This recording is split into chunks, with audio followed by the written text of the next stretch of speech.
it permissible to pray with folded sleeves?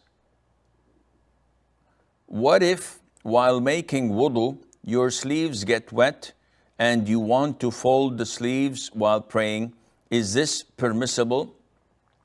The authentic hadith, the Prophet says in it, alayhi salatu wasalam, I was ordered to prostrate on 7 parts of my body and not to fold hair or clothes. So the folding of hair is for someone who has long hair and he collects it in a ponytail, for example. And folding the clothes would be like folding your sleeves or folding this by putting it on the top. And the reason for that is that people do this so that when they bow and prostrate, it doesn't bother them. The hair doesn't fall down with them. The clothes will not come in their way. So they tend to fold it in such a fashion. Some scholars say that this prohibition is for the prayer itself and outside the prayer, which is not logical, because folding the hair, braiding the hair for men is normal outside of the prayer. The Prophet used to do it, alayhi salam, the companions used to do it, and no one ever said that, why are you folding your hair? Untie it, unless it was for prayer. As for the clothes, it takes the same ruling. As for the women, they're not included in this ruling. This is only for men. Other scholars say, no. The prohibition is directed only for those who pray and fold their clothes or hair for the sake of prayer.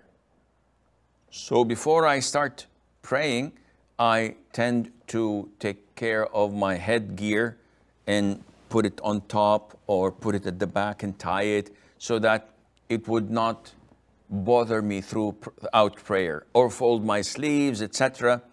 And all of this for the sake of prayer is not permissible. Now, some people are sinful in the sense that they wear their trousers below their ankles. And when they want to pray, they know that wearing their trousers under the ankles is haram. So they want to fold it. But then they remember this hadith. So they're in a dilemma. Should I fold it or not? The answer is yes. You should fold it because the way you're wearing it is haram. But you should not limit folding it only to prayer. Rather, you should keep it folded throughout the whole day and night. Because the Prophet said, whatever, alayhi salatu wasalam, whatever goes underneath the ankles is in hellfire. So imagine wearing your trousers 23 hours a day underneath your ankles and then you don't want to be burnt in hellfire. That wouldn't be a very wise decision to make. Keep it always folded, and there's no problem in folding it for prayer if you don't want to keep it always folded. So coming back to the topic, folding the clothes and the hair for the sake of prayer just before praying, this is not permissible. What I believe personally, and this is my own personal opinion, is that if I work the whole day with my sleeves folded due to hot weather, due to the nature of my work, so I always keep my shirts folded, and it's time for prayer, I'll pray like this because I did not fold my shirts for the prayer itself, but rather this is how naturally I am wearing my clothes, and Allah Azza wa